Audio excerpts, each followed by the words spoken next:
সব নিশ্চিতভাৱে মই পূৰ্বতে উল্লেখ কৰিছো এঞ্জেলা দুটাকৈ বিষয় ইতিমধ্যে আছে বা দুটাকৈ গোচৰ ইতিমধ্যে আমি উল্লেখ কৰিব লাগিব প্ৰথম যেটো এটা স্পৰ্শকাতৰ বিষয় খুনাৰীৰ এগৰাকী বিজেপি নেতাই আত্মহত্যা কৰিলে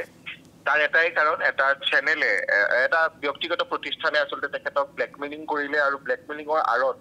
সাংবাদিক আৰু জড়িত হৈ আছিল সেই সংবাদ প্ৰতিষ্ঠানৰ মালিক দুলাল বৰা আৰু দুলাল বৰাৰ সেই কুকীৰ্তি সকলোৱে পূৰ্বৰ পৰাই জানে আসলে এই ধৰণে তেওঁ ব্লেকমেইলিং কৰে পূৰ্বতে আৰটিআই এক্টিভিষ্ট হিচাপে তেখেতে কাম কৰি আছিল আৰটিআই তেখেতে দাখিল কৰাৰ পিছত তেওঁ বিভিন্ন প্ৰকাৰে ব্লেকমেইলিং কৰে আৰু পৰৱৰ্তী সময়ত যেতিয়া তেখেতে এটা ব্যক্তিগত সংবাদ মাধ্যমৰ তেখেত মালিক হল তাৰ পাছত তেখেতে সাংবাদিকসকলক ব্যৱহাৰ কৰি পেলাই তেখেতৰ চেনেলৰ এই ধৰণৰ কামকাজ অনৈতিক কামকাজ চলাই নিছিল আৰু দ্বিতীয় যেটো বিষয় তেখেতৰ যি ব্যক্তিগত চেনেল হেতুৰ লগতে আসলে ইনভলভ হৈ আছে মুখ্যমন্ত্ৰী জিচিএম ভিজিলেন্স তাৰ এটা গোচৰ তেখেতৰ ওপৰত ৰুজু হৈ আছিল আৰু তেখেতক যেহেতু সোমবাৰৰ দিনটোত মুখ্যমন্ত্ৰী ভিজিলেন্সত চিএম ভিজিলেন্সত উপস্থিত থাকিবলৈ দিয়া হৈছিল কাৰ্যালয়ত কিন্তু তেখেত নগৈ তেখেতৰ যিগৰাকী ব্যক্তিগত সহায়ক তেখেতক আসলে পঠিয়াই দিছিল কিন্তু এতিয়া যেটো বিষয় আসলে দিল্লীত কি ধৰণে দুলাল বৰাক গ্ৰেপ্তাৰ কৰা হ'ল যোৱা 18 তাৰিখে মই পূৰ্বতে উল্লেখ কৰিছো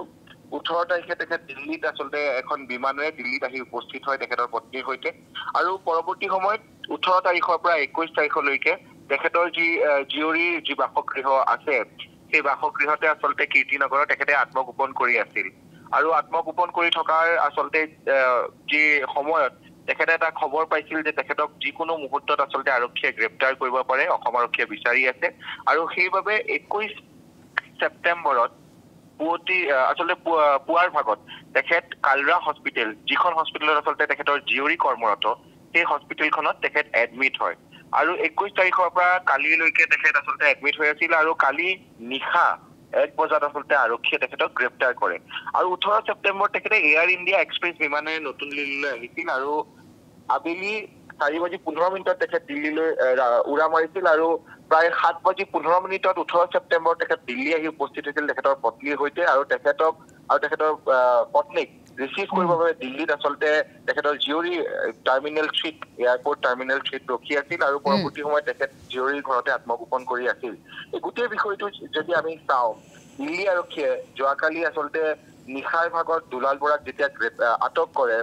তাৰ পাছতে অসম আৰক্ষী এটা দল যোৱাকালি পুৱাৰ ভাগতেই নতুন দিল্লীত আহি তিনিজনীয়া এটা দল উদ্ৰিক্ত আৰক্ষী অধীক্ষক এগৰাকী নেতৃত্বত আহি উপস্থিত হয় আৰু তাৰ পাছত দিল্লী আৰক্ষীৰ লগত তেওঁক লৈ দুলাল বৰাক 30,000 আদালতত হাজিৰ কৰোৱা হৈছিল আৰু কালিৰ দিনটোত অসম আৰক্ষীয়ে তেখেতক ট্ৰেনজিট ৰিমাণ্ডত বিচাৰিছিল যাতে তেখেতক অসমলৈ লৈ যোৱা হয় আৰু তেখেতৰ যাতে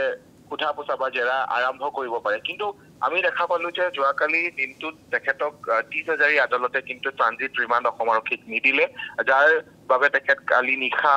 তিহাৰ জেলতে কটাবলগীয়া হয় আজি পুনৰ তেখেতক 30,000 আদালতত হাজিৰ কৰোৱা হ'ব আৰু পুনৰ অসম আৰক্ষীয়ে তেখেতক ট্ৰানজিট ৰিমাণ্ডত বিচাৰিব আৰু কি ধৰণৰ আসলে ৰায় আহে সেয়া কিছু সময় অপেক্ষা কৰিব লাগিব তেখেতক ট্ৰানজিট ৰিমাণ্ডত দিয়ে নে নিদিয়ে কিন্তু গোটেই বিষয়টো যদি আমি চাওঁ আসলে মুখ্যমন্ত্ৰীয়ে যেতিয়াই তৎপৰ হৈ পৰিলে দুলাল বৰাৰ বিৰুদ্ধে তাৰ পাছতেই আৰক্ষী তৎপৰতাও বৃদ্ধি পালে আৰু পৰৱৰ্তী সময়ত আৰক্ষীৰ তৎপৰতাত যোৱাকালি দিল্লীত তেখেতক কীৰ্তিনগৰ আৰক্ষী থানাৰ অন্তৰ্গত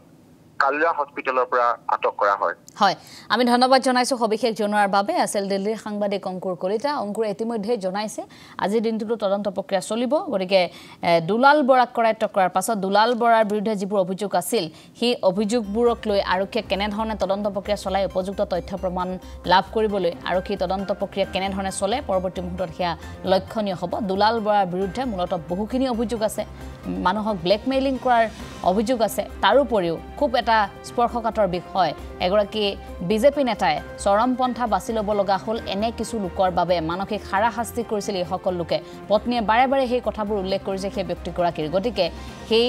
বিজেপি নেতাগৰাকীৰ চৰমপন্থা বাছি লোৱাৰ আঁৰত এই সকল লোকে যে মানসিক হেঁচা প্ৰয়োগ কৰিছিল তাৰোপৰি কেলেংকাৰীৰ সৈতে যে তেওঁলোক জড়িত এই কথাবোৰ এতিয়া স্পষ্ট আৰক্ষীয়ে তদন্ত প্ৰক্ৰিয়া আগবঢ়াই নিছে পৰৱৰ্তী মুহূৰ্তত এই সন্দৰ্ভত আৰু কিছু তথ্য আগবঢ়াম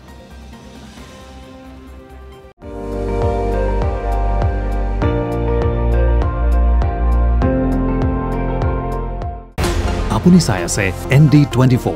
সৰ্বশ্ৰেষ্ঠ নহয় সৰ্বোত্তমৰ দৌৰ